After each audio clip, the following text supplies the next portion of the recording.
It was supposed to be the happiest night of my life, my dad's 65th birthday.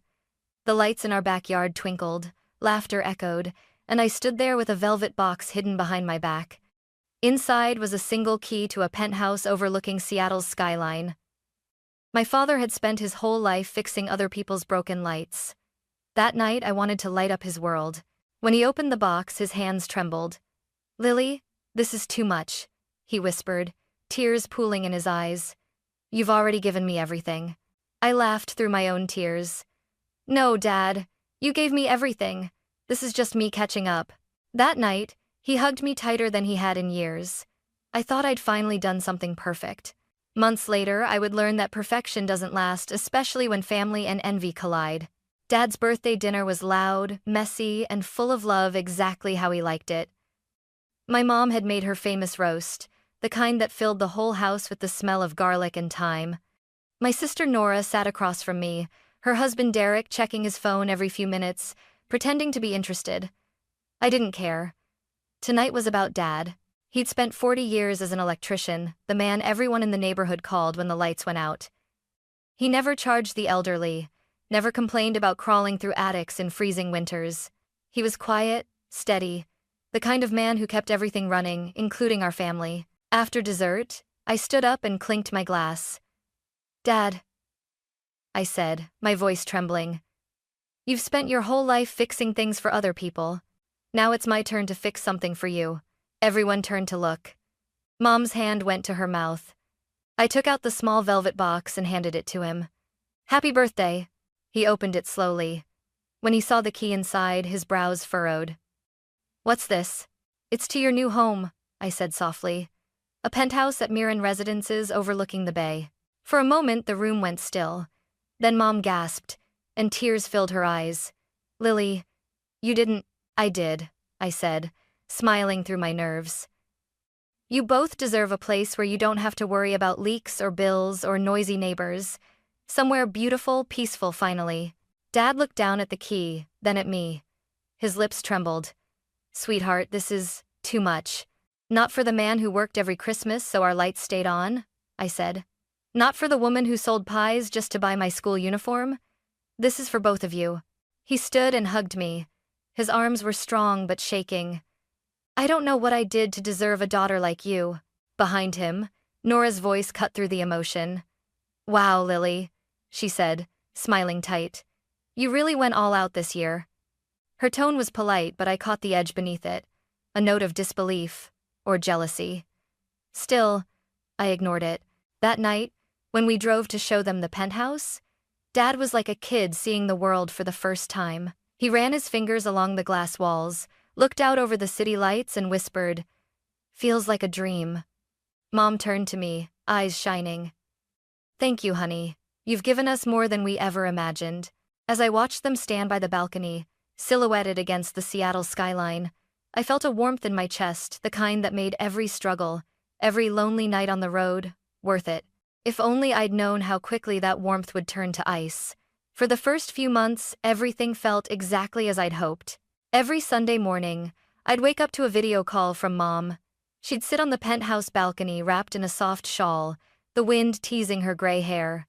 Behind her, the skyline shimmered like glass and gold. "Your father's obsessed with the espresso machine," she'd laugh. "He makes 4 cups a day and still forgets to clean it." Dad would appear in the background, pretending to be offended. "At least I'm learning, Lily. You should see me pressing all these fancy buttons." I'd laugh, my heart light.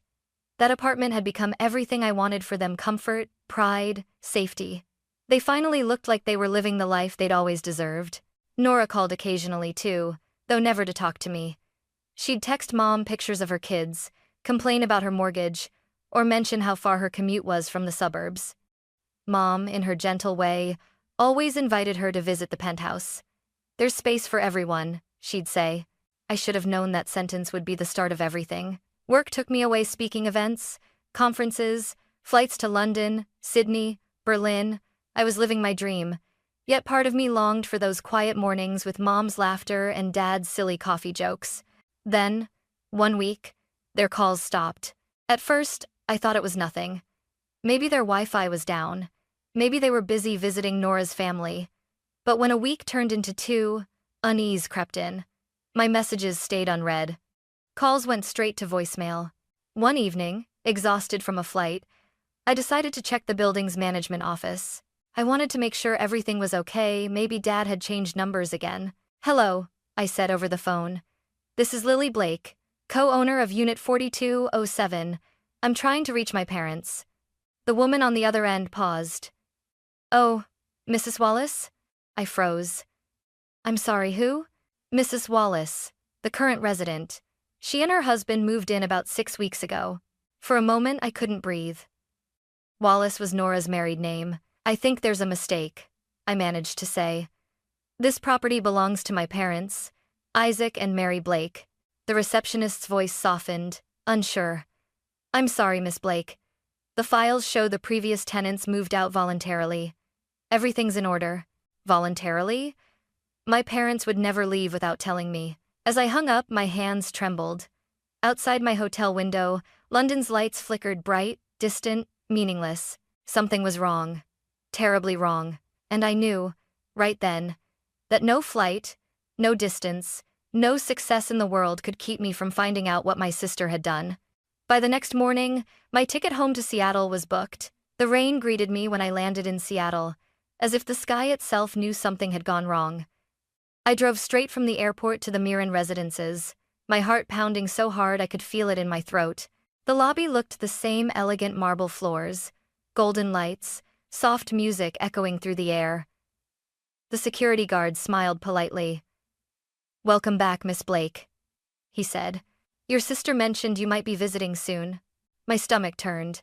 My sister mentioned me? I took the elevator to the 42nd floor, each ding of the passing floors echoing like a countdown. When the doors opened, the hallway smelled faintly of lavender, just as I remembered, but something felt off. The air was too still, too quiet. I knocked 3 times on the penthouse door. Footsteps approached, and then I saw her. Nora stood there in a silk robe, hair perfectly curled, holding a steaming cup of coffee like she owned the place. "Lily," she said flatly, her brows lifting as though I were an unexpected delivery. "You're back early." I tried to smile, but my voice shook. "Where are Mom and Dad?" She hesitated, then took a slow sip. "They decided city life wasn't for them. Too noisy, too high up. They went back to Spokane." I blinked, my mind racing. "They left? Without telling me?"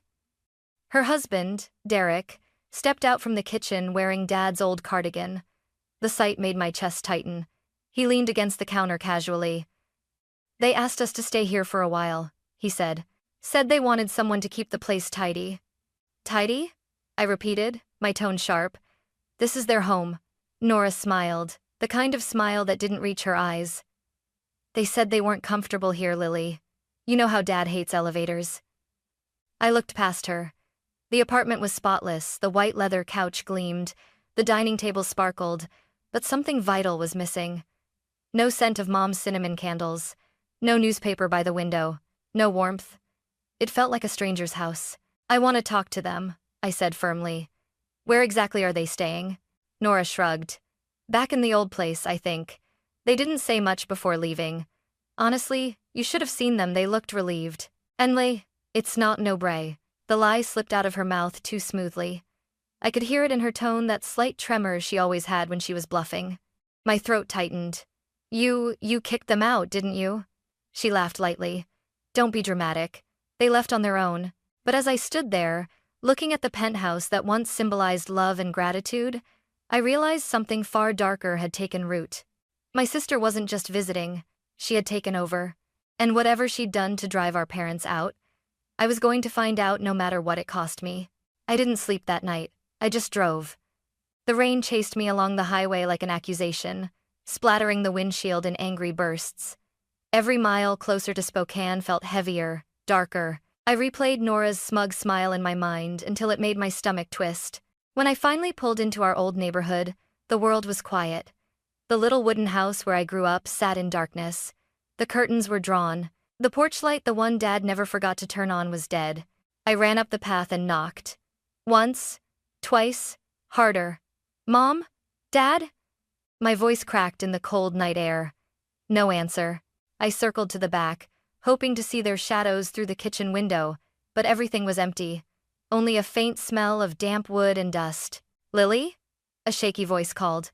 I turned to see Mrs. Whitaker, our old neighbor, standing in her doorway in a pink robe, her white hair frizzed from sleep. Her eyes widened when she saw me. "Oh dear child, you're back." I rushed toward her. "Mrs. Whitaker, where are my parents?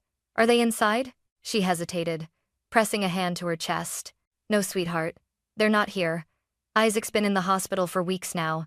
Sacred Heart Medical Center. He collapsed." The world tilted beneath me. "Collapsed?" She nodded sadly. "Your mother's been staying there day and night. Hardly eats. You should go, dear. They need you." By the time I reached the hospital, my hands were shaking so badly I could barely fill out the visitor form.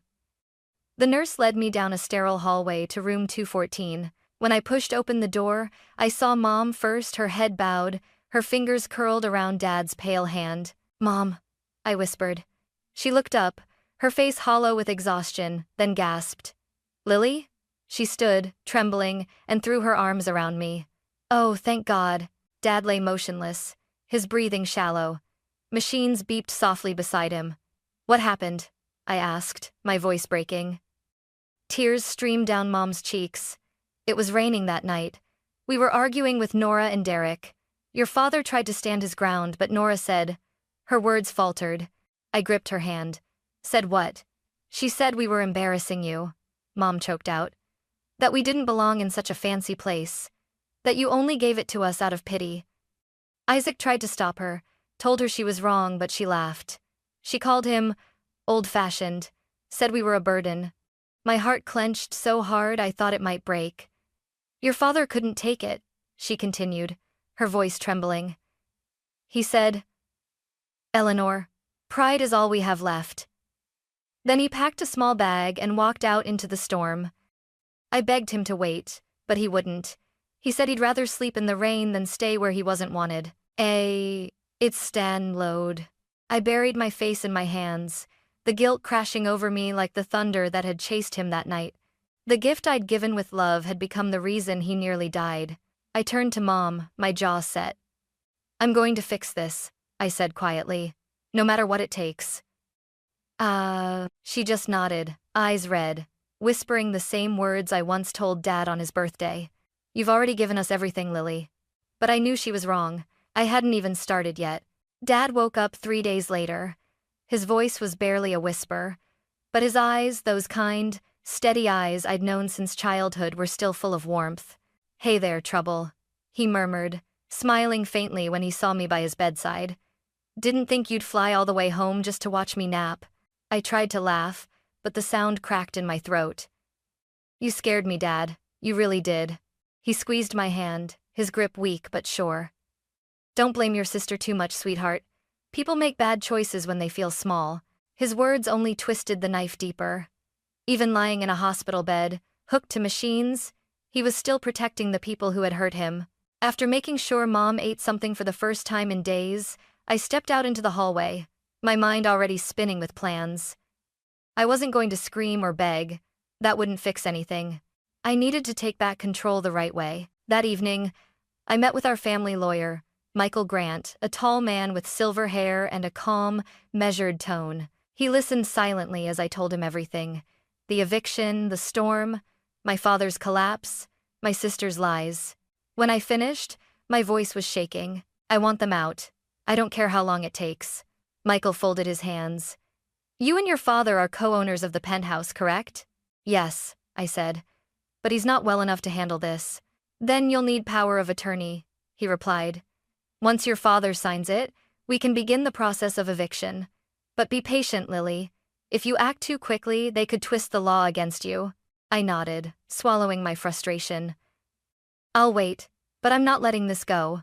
The next week passed in a haze of hospital visits and paperwork. Every night, I stayed by Dad's bed, helping him sip water, reading him his favorite detective novels, pretending everything was fine. But inside, I was burning. When he was strong enough to hold a pen, I placed the papers before him. His hand trembled as he signed, but his eyes never wavered. "Do what's right, Lily," he said quietly. "Not what's angry." I bent down and kissed his forehead. I promise. The following morning, as I drove back to Seattle, the clouds parted just enough for sunlight to break through. It poured across the road like a promise, fragile but real. The penthouse towered ahead, glass glittering in the daylight. Once, it had been a symbol of pride. Now, it was a reminder of betrayal. I parked in front of the building, exhaled and whispered to myself, no more running. It was time to reclaim what was stolen, not just the apartment, but my parents' dignity. And deep down, I knew Nora wouldn't give it up easily, but neither would I. When I walked back into the Miran residences, the place didn't feel like home anymore. It felt like a battlefield wrapped in marble and glass. The receptionist looked startled when I walked up to the desk, suitcase in hand. "I'm here to check in," I said, smiling faintly. "Penthouse 4207. Her eyes darted uncertainly. "Miss Blake, your sister." "I'm a co-owner," I interrupted softly, sliding my ID and copy of the deed across the counter. "Please inform security that I'll be staying indefinitely." By the time the elevator reached the 42nd floor, I'd steadied my breathing. This wasn't about revenge. It was about justice. When the door opened, Nora appeared, her hair in a towel, irritation already twisting her face. "What are you doing here?" I rolled my suitcase inside without asking. "Living in my home." She blocked my path. "You can't just—" "I can," I said coolly. "And I will." Over the next few days, I made my presence impossible to ignore. I woke up at dawn, brewed coffee, and turned on the jazz station Dad loved. I scheduled maintenance crews to check the air vents, the plumbing, the heating, every small thing that could possibly need attention. The hum of drills and the clatter of ladders echoed through the penthouse from sunrise to noon. Derek complained first. "You're making this place unlivable." I looked up from my laptop and smiled sweetly. "Just keeping things up to standard. You know, co-owner responsibilities." Nora was worse. She stormed around the apartment, slamming doors and muttering under her breath. Once, I caught her whispering to Derek in the kitchen. "She's doing this on purpose. She wants to drive us out." She was right. Every move I made was precise, lawful, and utterly suffocating. I transferred all utility accounts to my name. I spoke with building management, informing them that any repairs or permissions now required my approval. The power dynamic had shifted quietly, invisibly but completely. Then came the eviction notice. Michael, my lawyer, filed it under my father's authorization. A neatly worded document, polite yet firm. 7 days to vacate the property or face legal enforcement. I found Nora reading it at the dining table when I came home that night. Her hands trembled as she reached the final line. Derek hovered behind her, pale and silent. "This is a joke, right?" she said finally, her voice brittle. "No joke," I said, setting my bag down. "You wanted to live like owners. Now you can deal with the paperwork that comes with it." "You're pathetic," she spat. "You think this makes you better than me?" I looked at her, really looked at her, and for the first time, I didn't see my sister. I saw a stranger who'd traded love for envy. "No," I said quietly. "It doesn't make me better. It just makes me done." The next morning, Nora avoided me entirely. She stayed in her room, curtains drawn, while I opened every window and let the sunlight flood in. For the first time in months, the apartment smelled like fresh air instead of bitterness. 7 days. That was all they had left, and I was finally breathing again. The final day felt unnervingly calm, like the air right before a thunderstorm. I could feel it humming under my skin. 7 days. 7 days since the notice was served. 7 days of silence from Nora and Derek. And tonight, it was about to end. Rain streaked down the windows in angry rivers as I sat alone in the penthouse living room. Lights dimmed, waiting. The apartment was spotless again, but it didn't feel like peace. It felt like a stage before the curtain drops. The door burst open at 8:47 p.m. Nora stormed in, her hair soaked, eyes bloodshot, a wrinkled envelope crushed in her hand. Derek followed behind her, suitcase half-zipped, face pale. "Are you happy now?" she shouted, her voice echoing off the glass. "You finally got what you wanted, didn't you? Mom and Dad on your side, me out in the rain, everyone praising perfect Lily again." I stood slowly. "This isn't about sides, Nora. It's about what you did." She let out a bitter laugh. Oh, please. I didn't do anything you wouldn't have done. You bought them this penthouse just to show off. Don't act like it was some grand act of love. I took a step forward, my voice trembling but steady. You really think that? That I went into debt just to outshine you? You didn't do it for them, she hissed. You did it for yourself. So everyone could look at you and say, she's the good daughter. Her words hit harder than I wanted to admit. Somewhere deep inside, maybe I had been trying to prove something. But that didn't excuse her cruelty. I made mistakes, I said quietly, but I never would have humiliated them the way you did. You called them a burden, Nora. You told Dad he didn't belong here. You broke him. She flinched, the corner of her lip trembling. He shouldn't have argued with me. I was trying to protect him, protect us from embarrassment. Do you have any idea what people said? That we didn't belong in a place like this. That the Blakes were just small-town nobodies. I felt my heart twist. So, instead of proving them wrong, you decided to prove them right? By throwing your parents into a storm? Don't twist it, she screamed, voice cracking. You weren't here. You have no idea what it was like living under the shadow of your success, hearing Mom brag about her golden child every single call. The thunder outside boomed as if echoing her rage. I took a deep breath, fighting the lump in my throat. You think I haven't felt small too? You think I don't carry guilt every time I get on a plane while they're alone at home? I wanted to make it right, Nora. That's all I ever wanted. Her expression faltered, tears mixing with the rain dripping from her hair. You always make it sound so easy, she whispered. Like love fixes everything. I stepped closer, lowering my voice. It doesn't. But it's all we had left and you threw it away. For a long moment, she said nothing. The storm howled against the windows. Derek shifted uncomfortably behind her, his hand tightening on the suitcase handle. Finally, Nora's shoulders slumped. You win, she said hoarsely. Take your stupid apartment. Take your parents' love. I'm done fighting for scraps. She turned to leave, but I caught her wrist gently. Nora. She looked back, eyes red, face twisted between hatred and heartbreak.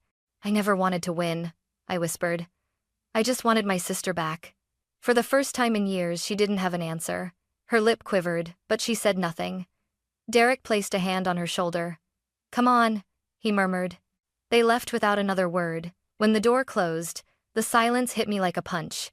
I sank onto the sofa, tears spilling freely, the city lights flickering beyond the glass. My chest ached not from victory, but from loss. I glanced toward the balcony where Dad once stood, looking at the skyline like it was his miracle. I could almost hear his voice again. You can fix a light, Lily, but not a heart that's burned itself out. The storm raged on outside, lightning tearing across the sky.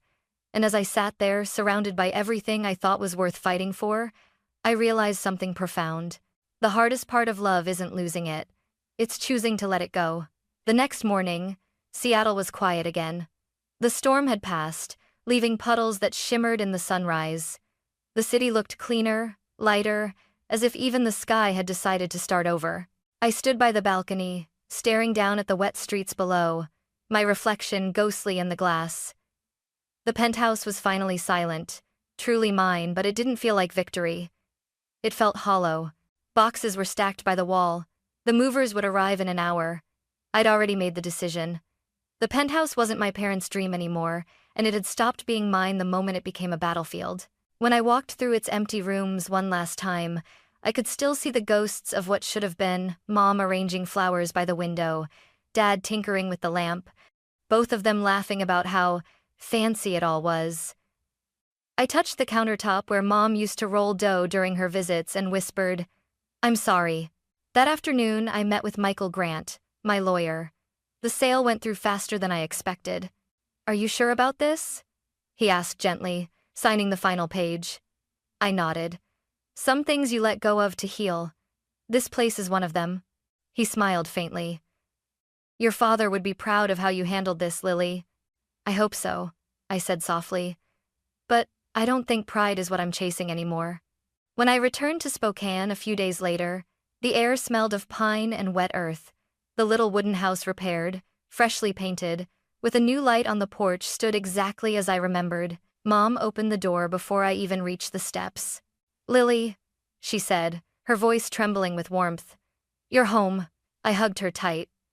Dad sat in his favorite chair, a wool blanket over his knees, smiling at me like he'd been waiting his whole life for this moment. "Well," he said, chuckling, "looks like we're back where we belong." I knelt beside him, resting my head on his shoulder. "I sold the penthouse, Dad. I'm sorry." He chuckled again, patting my hand. "Don't be." That place was beautiful, but it never felt like home.